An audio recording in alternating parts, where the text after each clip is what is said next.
Greetings, fellow traders. Bellwood here. It's time for the daily market wrap for Friday, October the 9th, 2020. I hope everybody had a great trading day today. This is brought to you by Positive Trends Research, and everything we're going to talk about is for educational purposes only and not investment advice. So please take a moment to review this disclaimer.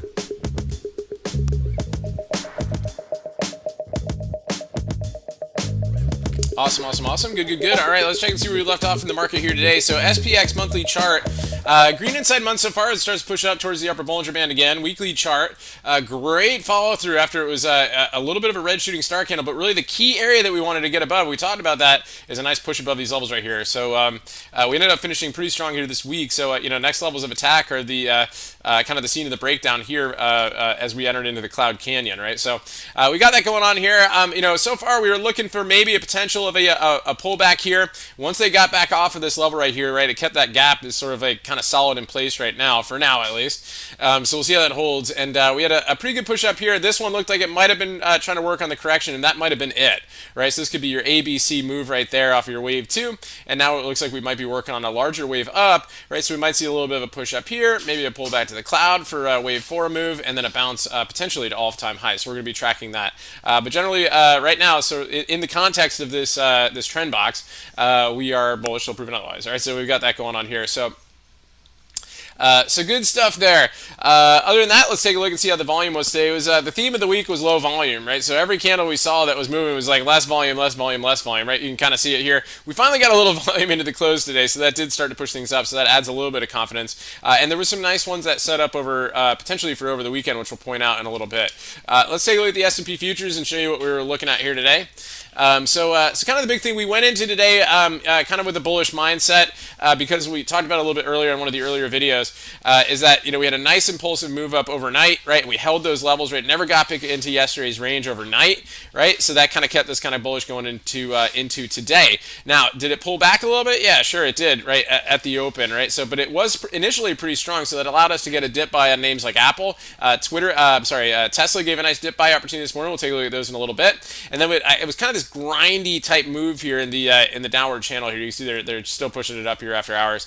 Kind of grindy type down move right here. But once we broke out of that little grindy channel right here, nice inside 15 up to get us to retest the signal zone right here, right? And then we saw this. Okay, there was a big move right here. It's like the algos heard it right before the news actually came out, and so we went long right there because we like the size of the signal zone. Once we can kind of pierce into there, there's a good chance you get to the top of it, right? So we did that. That ended up, for just over the course of 5 minutes, was just a huge move on that one, almost a double on the options on that, right? And then it just kind of calmed down at the signal zone above, kind of just chopped around for the rest of the day, so we didn't mess with that. And then here you can see they're just trying to push it here into the close. So overall, interesting how the volume came in there.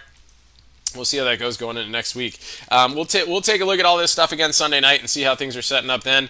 But for the most part here, let's just kind of put this on the MES right here and just kind of see how the this geometric line here holds into Sunday. Right, you can see we're already breaking out of that zone right there, inside 15 up. So we'll see how that takes us into the weekend. Let's take a look at the Qs.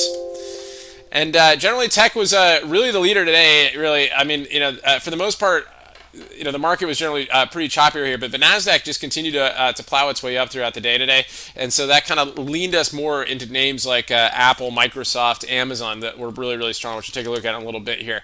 The Russell, the IWM is kind of choppy right here on the small caps, so kind of had a interesting range day here today, right? Basically closed below the 15 orb low, so we'll see how that holds going into next week. Let's take a look here, and a couple of our names here that we're tracking. So Apple actually had a really nice strong close here today. What we like about this is it was breaking out over kind of like a larger, kind of triangle frame, really, really tight range right here. We ended up closing pretty good today with good volume over these levels at a kind of a triangle range here. So you can see here on the 60-minute chart, right? Nice breakout here. So let's see if I can get some follow through going into next week. I like how the volume's coming in here. Right, this could be your wave 1, this could be your wave 2 pullback, and it might be ready to start a wave 3 up. They've got their special event next week, so we might see a rally into that. And then a lot of times they sell the news once they get into their event. So we'll see how that goes if that kind of trend starts to keep up here this week. Let's say Tesla. So Tesla is pretty interesting, right? The really kind of the key consideration here. Finished with an inside day, but it failed to take the inside week down, right? Kind of came back up into the range. So that could be bullish for Tesla. Again, it's right now it's really basically just triangulating right now, kind of giving us some geometric levels. So let's see if we can get out of these levels and kind of break out off of that. A couple other ones, another electric vehicle name to kind of keep an eye on right here, Workhorse. Workhorse. Again, it's a tough one, right? Don't, this thing can break your heart sometimes, but I do like the breakout right here out of the geometric levels and good volume on that one. So let's see if Workhorse can continue to squeeze up on that one. Really, really nice kind of, Dow name, that closed pretty strong today is Microsoft, right? It had some good volume today and it pierced into the cloud. Closed over a lot of pivot levels too. So let's see if it kind of work its way to the top of the cloud if it gets some more follow through the upside on that one. Another one we've been tracking is Zoom. So it started to get out of the bull flag here today. Ended up finishing green, so it could be pretty interesting. Let's see if it gets over Friday's or today's highs over this 500 level and tries to work its way back up again. Another one we've been looking at that just kind of pulled back here is DKNG. So pretty nasty pullback, right? It's very sensitive to especially the NFL right now for any of the fresh cases of COVID, right? So it's got that going on. Right now, it actually pulled below the 886 retrace. So let's see how it holds the 100% retrace right here. If it doesn't push below there, maybe it'll consolidate a little bit and try to work its way back up. So keep an eye on DKNG.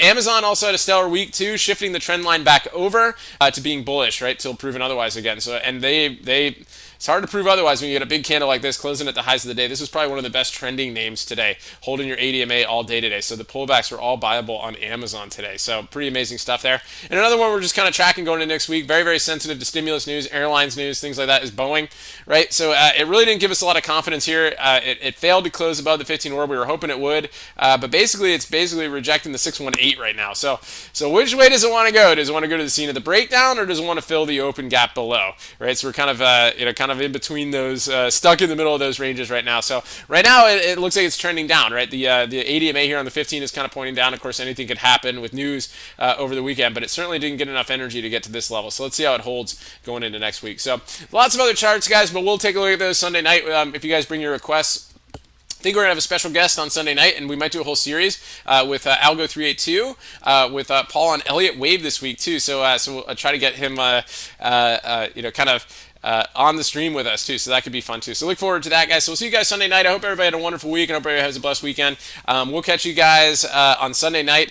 If you're not in the group, definitely look at the links in the description. Consider subscribing to our newsletter group here, and the newsletter /alerts, right, gets you into the Discord and in the private Twitter and all that stuff, so you can see when I post ideas, or educational ideas, and it's a really great group. So hopefully you guys can join us. So everybody have a wonderful weekend. Stay healthy out there, and remember your risk first, and stay safe so you can stay in the game. And I'll talk to you guys soon.